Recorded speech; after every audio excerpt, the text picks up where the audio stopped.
Hello guys, what's up? So ngayon, ida-demo ko sa inyo kung paano gumawa ng electronic website, na portfolio.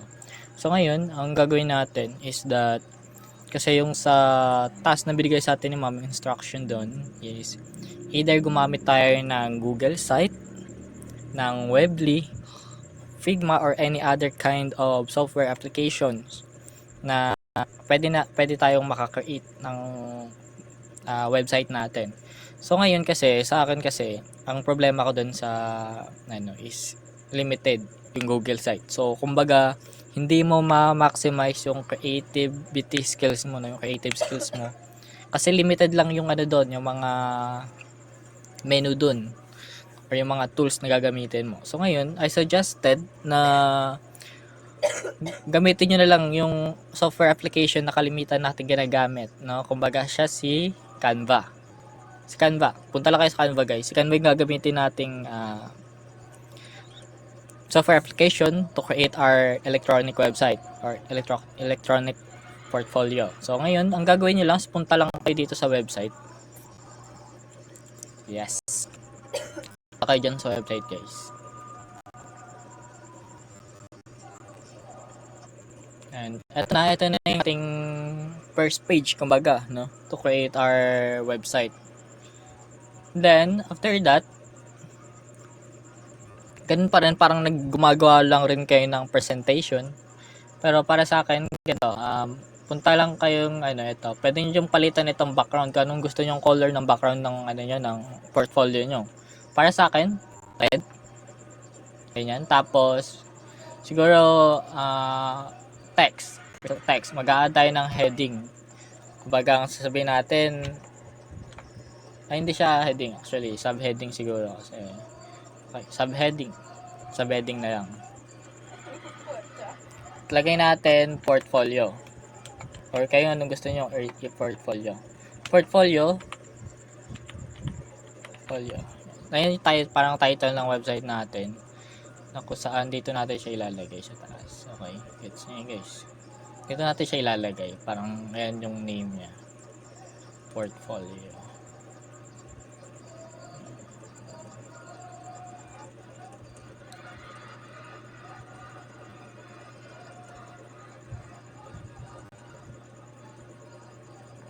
And pili lang kayo ng gusto nyong gusto nyong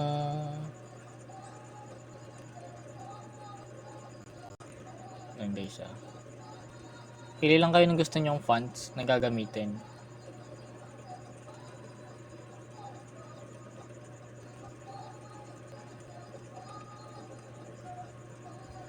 Para sa akin siguro dapat na sagad na black to siya, diba?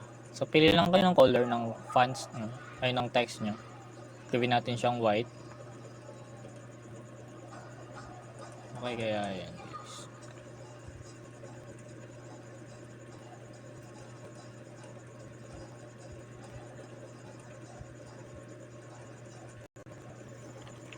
Nilak natin. So yan guys.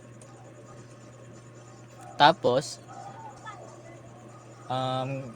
next is yung mga buttons, no, na homepage, about, contacts, yan yung i-add natin. So ang gagawin natin, add text box. Gawin nyo lang siyang home.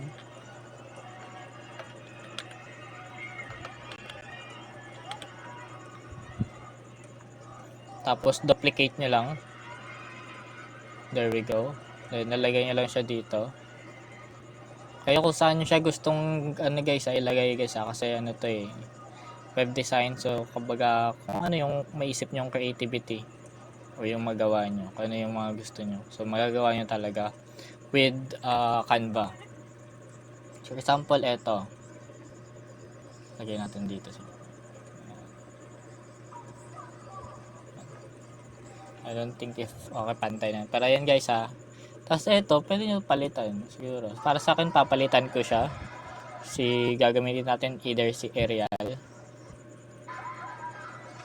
Ayan, si Arial siguro. Si Arial gagamitin ko. Tapos sunod dyan is about. Palitan lang natin. Tapos si contacts. Yan.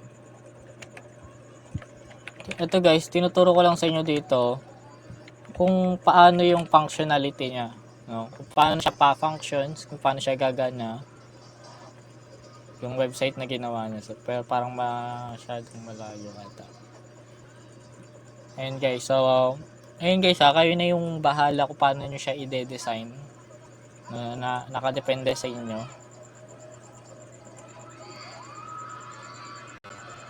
Pantay na ba yun? Okay, so ngayon kung gusto niyo mag-add ng something like logo or ano man, pwede kayong guys, pumunta dito sa mga sa uploads, no, sa photos, then pili lang kayo. For example, ito yung gagamitin kong logo, no? Gagamitin ko siyang logo, siguro portfolio dito, then logo dito. Yan. Sunod dyan, ano pa ba? Ito na, dito napapasok yung dito napapasok yung sabihin natin, lalagay na tayo ng add text, tapos add text, ito add heading, kumbaga hi, I am well, then enter. Kayo na bahala kung nilalagay nyo sa baba. I'm web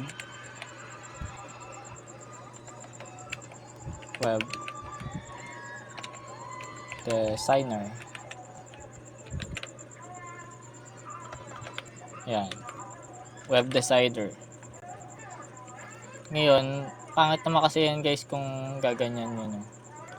So ano yung better, ano pa yung magandang gawin dyan? Siguro guys, ganito na lang. Pwede nyo siyang ilagay dito, kumbaga na nakaganyan. Dito. O di kaya, kung gusto nyo ng medyo aesthetic tingnan, maganda talagang yun. Kaya nyo center, tapos ilagay nyo siya dito. Then medyo lakihan nyo to.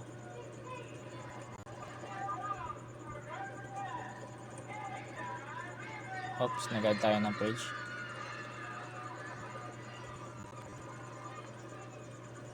Lagay yung dyan center. Ayan. Ayan.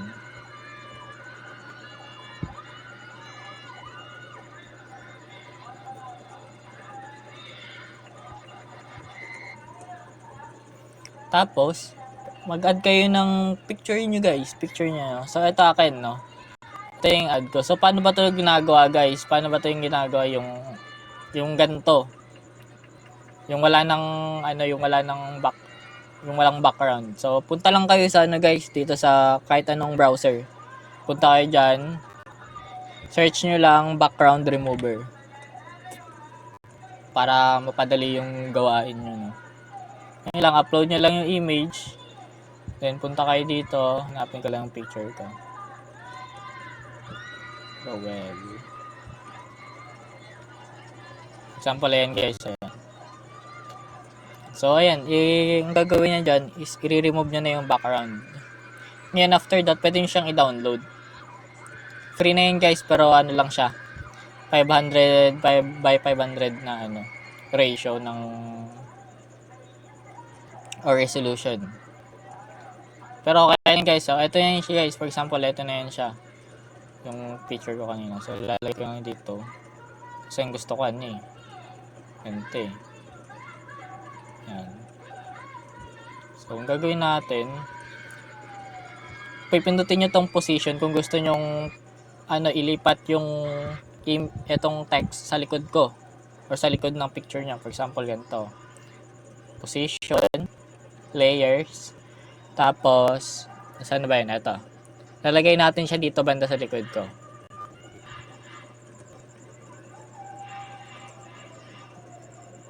Yeah, something like that guys.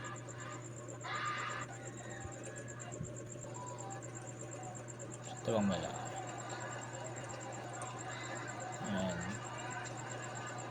And also, medyo laki rin.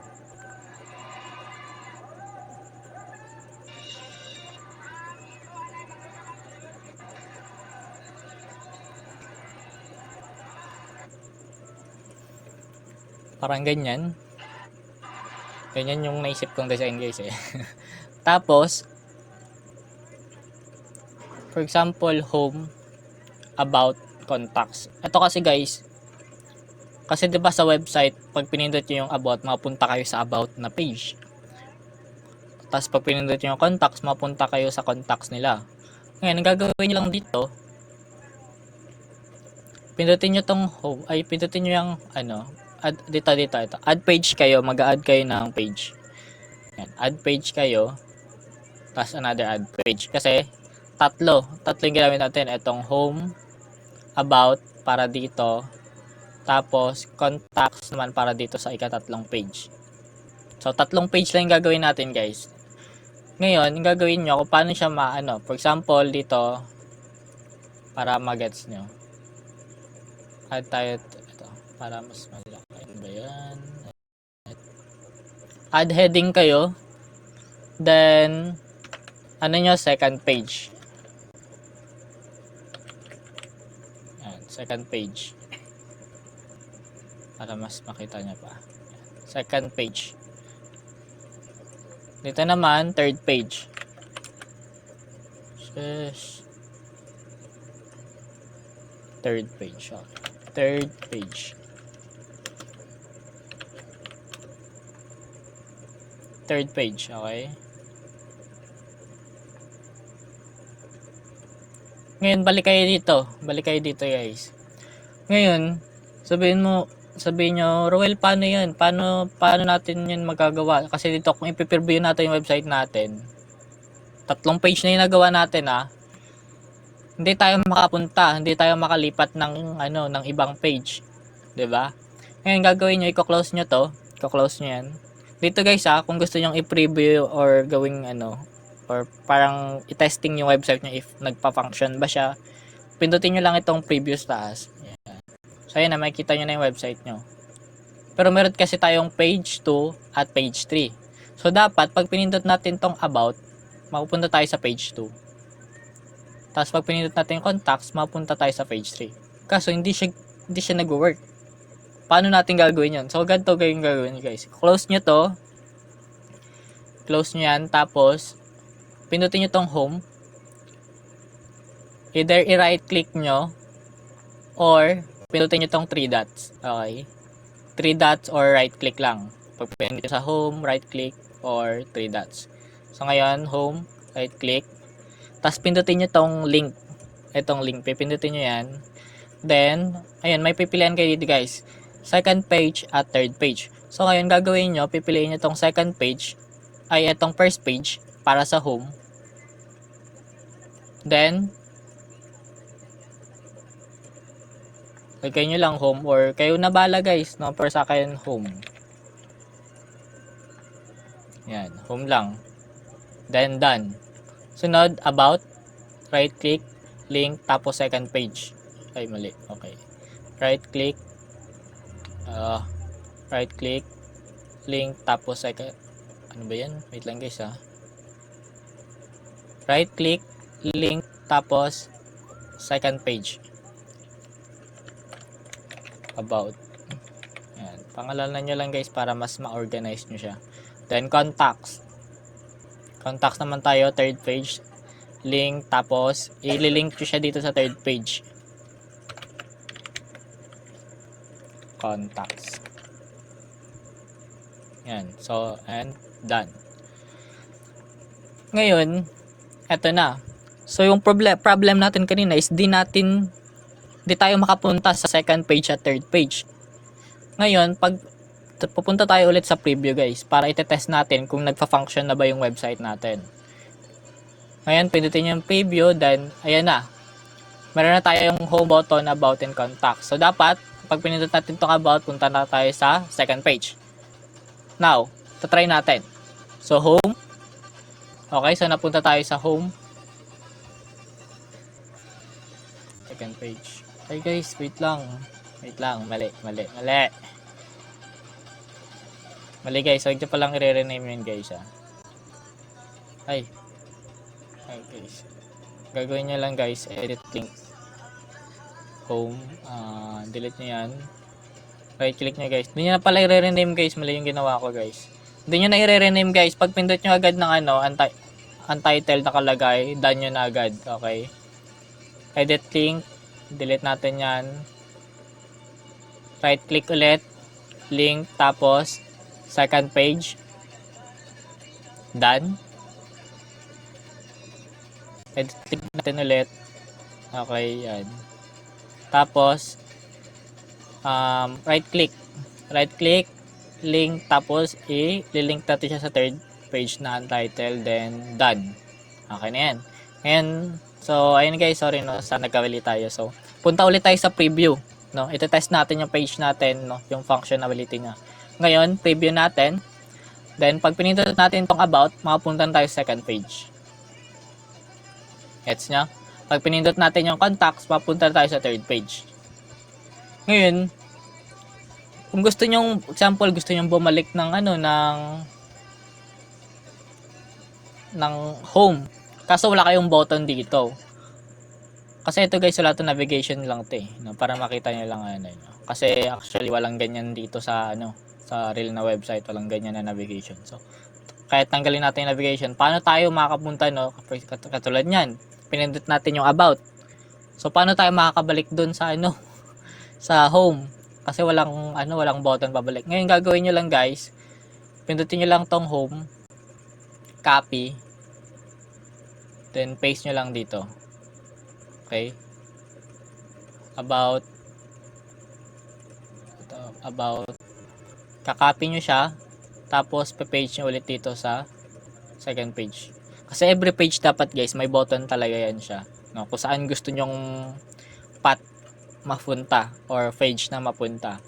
Ngayon, contacts, copy nyo siya, tapos i-paste nyo lang, ganyan lang guys. Hindi nyo na siya kailangan i-align. Hindi nyo na siya kailangan i-align na i-ano nyo pa. Pagka-face nyo agad, kung saan nakalagay yung button sa first page nyo, sa second page, ganun rin. So, ayan, meron na tayong So, try natin dito sa pa. Para mas nyo guys, mas magets nyo, no? Ayan, so, si home, copy natin siya. Paste natin siya dito sa third page. Then, boom. So, ganun lang yung style niya. Third page, second page, first page, may mga navigation button. Then, ang gagawin niya, punta ulit kayo sa preview. Then, pinutin nyo yung about, mapunta kayo second page. Pag pinutin nyo naman yung contacts, mapunta kayo sa third page. Ngayon, sa third page, pwede nyo pindutin yung home para mabalik kayo sa home. So, ayun lang guys. Then, ano pa ba? For example, gusto nyo maglagay ng mga social link nyo, no? Social link. Punta kayo sa Elements. Search nyo lang. Sabihin nyo, Facebook icon. Search nyo lang Facebook icon. For example, mga website kasi may mga social link yan Yan. For example, gusto nyo maglagay ng social link. Facebook. Lagay nyo sa Facebook. Or kahit ano pang website yan. Sabihin na lang natin sa Instagram. Instagram icon. Search nyo lang guys, Instagram icon, Facebook icon. So, search nyo lang yung icon nila. So, Instagram, lagay natin siya dito. Yan guys, wait lang guys. Yan. Na-line natin para mas magmukha siyang ganda. Naman, no? So, ngayon, paano natin siya gagawin guys? Ganun lang guys, same method lang yung gagawin nyo. Pero ngayon, for example, nag-add tayo ng Facebook icon. So dapat yung Facebook icon na yan, pag pinindot natin, mapupunta ako dun sa Facebook profile ko. Mapupunta yung mga users doon sa link kung saan ko nilink itong Facebook na to. So ngayon, for example, sa preview, test natin yung website natin. Si Facebook, din natin siya pindot, pati si Instagram. Itong mga navigation button lang. Ngayon, ang gagawin nyo guys, punta kayo sa sa Facebook niyo. For example, syempre Facebook link nga eh. Social links nga, 'di ba? Ngayon, punta lang kayo diyan. Talk niyo lang yung profile niyo ano man. Kunin niyo lang yan yung URL sa taas. Then i-link niyo lang. Copy. Then balik kayo dun sa sa Canva. Ganun lang rin, same method guys. I-right click nyo lang si Facebook, yung Facebook icon. I-link nyo siya. Then dito, anong gagawin nyo? I-paste nyo lang yung URL. Yan, i-paste nyo lang URL. Since na-paste natin, okay na yan. Then si Instagram naman, no? Instagram. Ayan, Instagram guys. Inisa-isa ko na guys para mas magets nyo, no? Maintindihan nyo. Punta tayo sa Instagram ko guys. Hindi kasi ako pala guys, pala social media na tao eh. Pasensya na kayo guys yan. Kaya pati ko. So ito. Ganun lang guys. So kinopy natin. Ngayon i-paste naman natin siya dito. So, diba? Right click nyo lang ulit yung icon. Link. Tapos dito i-paste nyo lang yung URL, no? Or yung link ng social media accounts nyo. So tapos pipindutin yung done. Done yan. Okay na. Next. Since kanina nag-preview tayo, hindi siya na-function, hindi siya mapindot, ngayon mapindot na siya. Okay? So, punta kayo ng preview, test ulit natin yung website natin. Tapos, pipindutin natin si Facebook. Ayun. Gumana guys, diba? Gumana siya.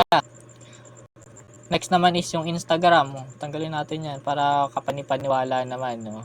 Ayan guys, pipindutin natin ulit si Facebook. Ayun. Napunta tayo sa Facebook page ko, no? Sa Facebook account ko.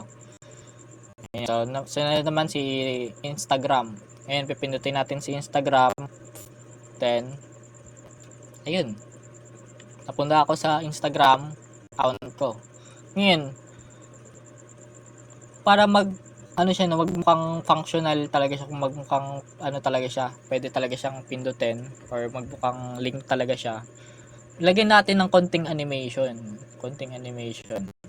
Animate natin siya. Tapos, itong pwedeng wiggle. Pero parang pangit yun. Ito guys. Itong false lang. Ito yung gusto ko eh. Yan. Tapos ito rin. Animate nyo siya. Then, false. Yan. So guys, nakikita nyo. Nag-work sila. Next is, ito. Animate natin yung page.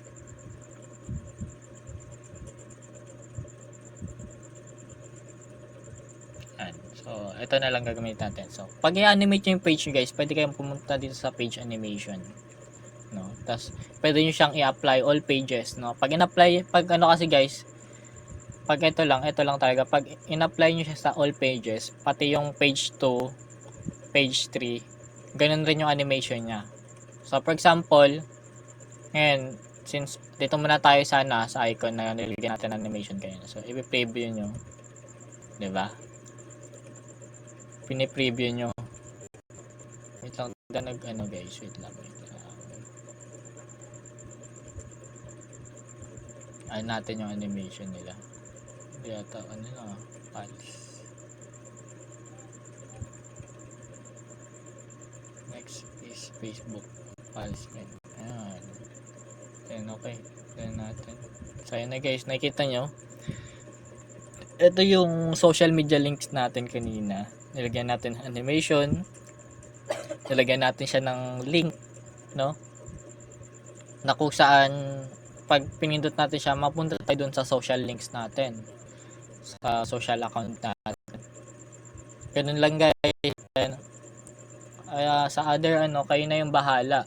Kayo na yung bahalang mag-isip kung paano nyo siya paano yung creativity nyo, no? When it comes on web designing.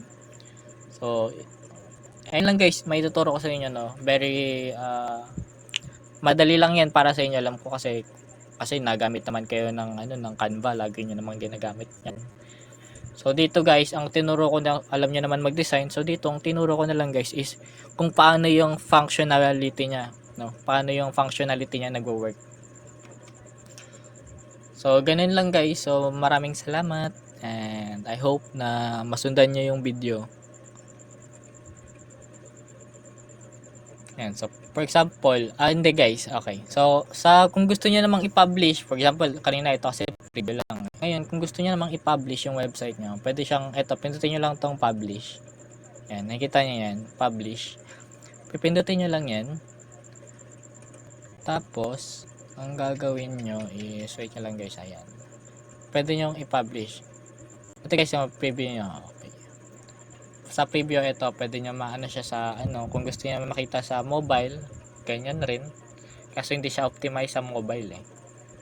Dapat you have to create another site na mag-fit yung resolution niya sa mobile phones, tablets or pero sa atin kasi guys is web design para lang iano lang natin siya, focus lang tayo sa mga PC, laptop, ganyan. Ngayon, makikita nyo guys, pinindot natin tong publish website. Then pipindutin niyo lang tong publish. After that, ayun na. Wait nyo lang siya mag-loading.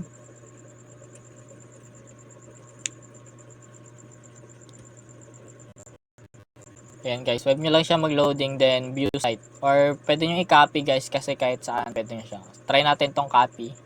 Punta tayo ng browser. Tanggalin natin to. Ayan, browser. Then paste nyo lang yung website. Yung URL ng website nyo. So ayan na guys. No? Ayan na siya. So sa akin guys, ganyan yung itsura niya dahil yan sa kasi yung monitor ko kasi malaki. So hindi ko nakuha yung resolution ng monitor ko na na 1080p or 19 by 20 1920 by 1080p. So hindi niya nakuha yung ganung resolution. So ang gagawin, ang lang nito guys is sa mga laptop. Sa laptop makuha niya yung full nito. Full ng website na hanggang dito. Ganyan, no. So for example, try na natin yung functionality niya. Punta kayo ng about, second page, contacts, third page, then home. Then social links natin, functionality. Ayan, nagpa-function siya. Next is Instagram, ayun, nagpa-function siya. So ganun lang guys or view website, same lang rin. So yun guys, sana may natutunan kayo guys, nandan nyo itong video na to. Kasi actually, alam kong kayang-kaya ito at basic lang to sa inyo. So ang alam ko, ang ngayon lang naman ang functionality niya, tapos yung kayo na bahala sa creativity nyo. Ang inano ko lang talagang finokusan ko lang dito guys, yung functionality niya, kung paano na functions yung isang website, no. Portfolio, design, logo, ganyan. And yun guys, maraming salamat and goodbye.